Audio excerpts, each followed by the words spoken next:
Yahobu, Bapak Ibu Pendeta, Sinenge, Majelis dan warga Gereja Amin, ini adalah channel YouTube Sinode Gereja Amin.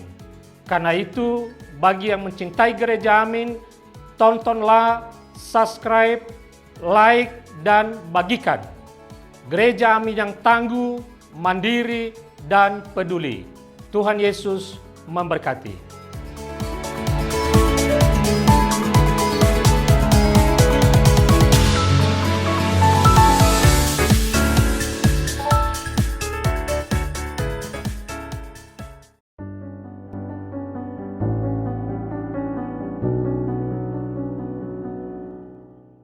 Salam sahabat muda, salam jumpa kembali dalam acara Youth for Christ bersama saya Pendeta Adi Pejaga dari Gereja Presbyterian Indonesia, anggota PGIW DKI Jakarta.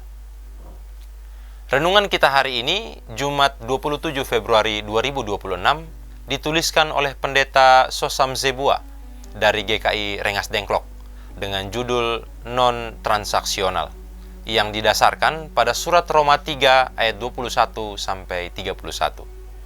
Sebelum membaca dan merenungkan firman Tuhan, mari kita berdoa. Ya Tuhan, ya Allah kami akan mendengarkan dan merenungkan firman-Mu. Namun sebelum itu kami memohon Tuhan kiranya boleh memberkati kami, Tuhan kiranya boleh mempersiapkan diri kami, sehingga firman yang akan kami dengarkan ini ya Tuhan, boleh kami pakai dalam kehidupan kami, dan boleh terus kami renungkan selama hidup kami masih Tuhan berikan. Terima kasih banyak ya Bapa, inilah doa kami, di dalam nama anak Yesus Kristus kami berdoa. Amin. Sahabat muda, yang akan menjadi pusat refleksi kita hari ini adalah Roma 3 ayat 28. Sebab kami yakin bahwa manusia dibenarkan karena iman, bukan karena perbuatan-perbuatan menurut hukum Taurat.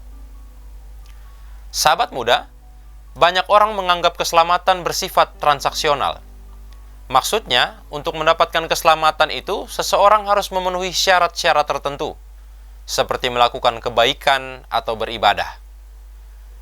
Pemikiran seperti ini membuat banyak orang berupaya untuk memenuhi berbagai kewajiban agama demi mendapatkan keselamatan. Keselamatan itu kemudian dipandang sebagai sebuah pencapaian iman pribadi.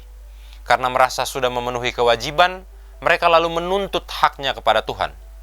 Mereka berpikir karena sudah beribadah, sudah melayani, bahkan memberi persembahan yang banyak, mereka pantas mendapatkan berkat yang melimpah-limpah dan tidak mengalami masalah dalam hidup. Pemikiran iman yang bersifat transaksional seperti yang digambarkan di atas ditolak oleh Rasul Paulus. Seperti dicatat dalam Roma 3 ayat 21-31, di dalam suratnya itu, Paulus menegaskan bahwa keselamatan hanya berasal dari anugerah Allah melalui iman kita kepada Yesus Kristus. Walaupun manusia berupaya untuk mendapatkan keselamatan dengan melakukan hukum Taurat, tetap akan sia-sia tanpa anugerah dari Allah. Anugerah Allah melalui Yesus Kristus membuat keselamatan itu dapat dinikmati oleh semua orang. Sahabat Youth, seseorang yang beriman kepada Yesus Kristus akan melakukan kebaikan dan beribadah bukan untuk mendapatkan keselamatan, melainkan sebagai bentuk tanggung jawab iman sebagai orang yang sudah menerima keselamatan. Iman kepada Yesus Kristus bukanlah syarat transaksi untuk mendapatkan keselamatan, melainkan sebuah sikap penerimaan terhadap anugerah keselamatan dari Allah. Mari kita berdoa. Ya Tuhan, kami bersyukur untuk firman-Mu yang telah Tuhan berikan kepada kami, yang terus mengajarkan kami tentang bagaimana kami mengelola iman itu dalam kehidupan kami, dan tentang bagaimana kami tidak menganggap iman itu menjadi sebuah kewajiban atau hak yang harus kami dapatkan, melainkan itu semua adalah anugerah Allah kepada kami. Biarlah ya Tuhan, kami akan mengingat terus tentang anugerah-Mu kepada kami ini ya Tuhan, dan dapat kami sebarkan juga menjadi berkat bagi orang-orang di sekitar kami. Terima kasih banyak ya Tuhan, inilah doa kami, di dalam nama anak Yesus Kristus kami berdoa. Amin. Demikian renungan kita hari ini. Jangan lupa subscribe, like, dan bagikan kepada teman-teman yang lain.